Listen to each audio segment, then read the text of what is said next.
United States beefing up forces in Middle East to counter Iran.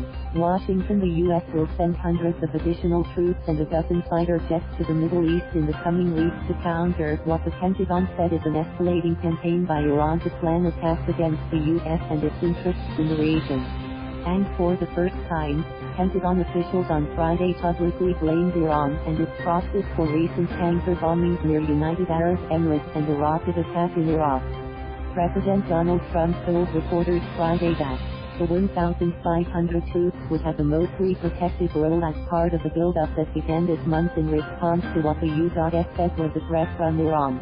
The announcement capped 3 weeks of elevated tensions with Iran, as the administration hurled accusations of an imminent attack and abruptly deployed Navy warships to the region. The news alarmed members of Congress, who demanded proof and details, amid fears the U.S. was working toward open conflict with Iran. Adding to the uncertainty, Trump alternated between tough talk toward Iran and a more conciliatory message, insisting he is open to negotiations with the Islamic Republic.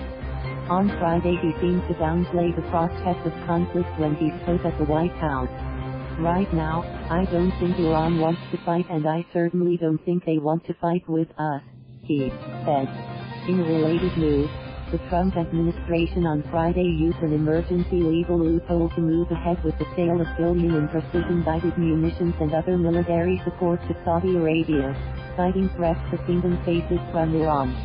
Vice Admiral Michael Gilday told Pentagon reporters that the U.S. has very high confidence that Iran's Revolutionary Guard was responsible for the explosions on 4 tankers, and that Iranian proxies in Iraq fired rockets into Baghdad.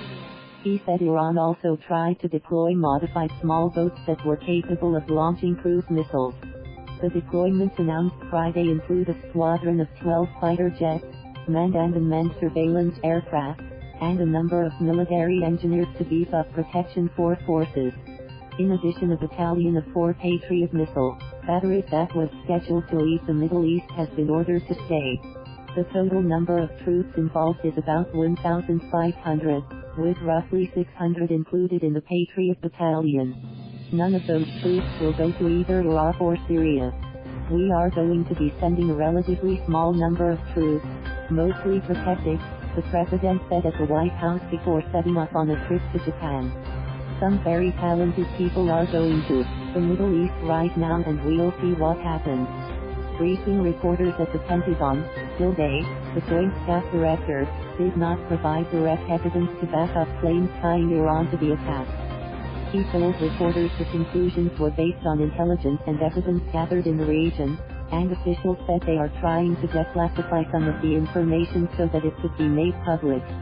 This is truly operations driven by intelligence, Gilday said, adding that the U.S. continues to see intelligence suggesting that Iran is actively planning attacks against the U.S. and partners in the region by the Revolutionary Guard and Iranian proxies in Yemen and Iraq.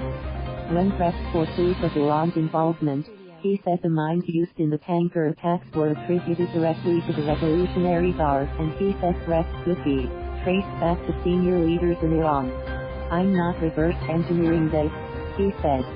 The Iranians have said publicly they were going to do things. We learn more through intelligence reporting. They have acted upon those threats and they have actually attacked. The announcement of additional forces was met with mixed reviews. The chairman of the House Armed Services Committee, Democrat Adam Smith of Washington, called the build-up unsettling.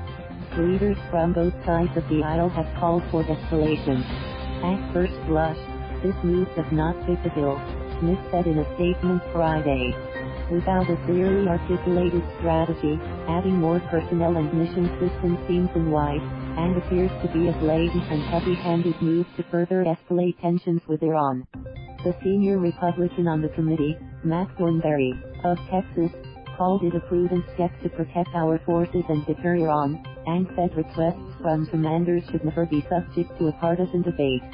The administration notified Congress earlier in the day about the truce plans.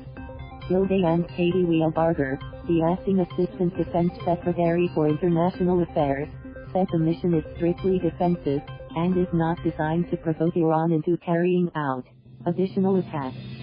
They said the Pentagon will continue to evaluate the number of troops in the region in case more are needed later. The U.S. has about 70,000 troops across the Middle East, including at a major Navy base in Bahrain and an Air Force base and operations center in Qatar. There are about 5,200 troops in Iraq and 2,000 in Syria. Earlier this month, the U.S. sent thousands more into the region around Iran, including an aircraft carrier strike group, 4 bomber aircraft, a Patriot missile battery and fighter jets. Tension has been rising with Iran for more than a year. The Trump administration withdrew last year from the 2015 nuclear deal between the Islamic Republic and world powers and reinstated American sanctions that have badly damaged the Iranian economy. The president has argued that the nuclear deal failed to sufficiently hurt Iran's ability to develop nuclear weapons or halt its support for militias throughout the Middle East that the U.S. argues destabilize the region. Thank you for watching. Please subscribe.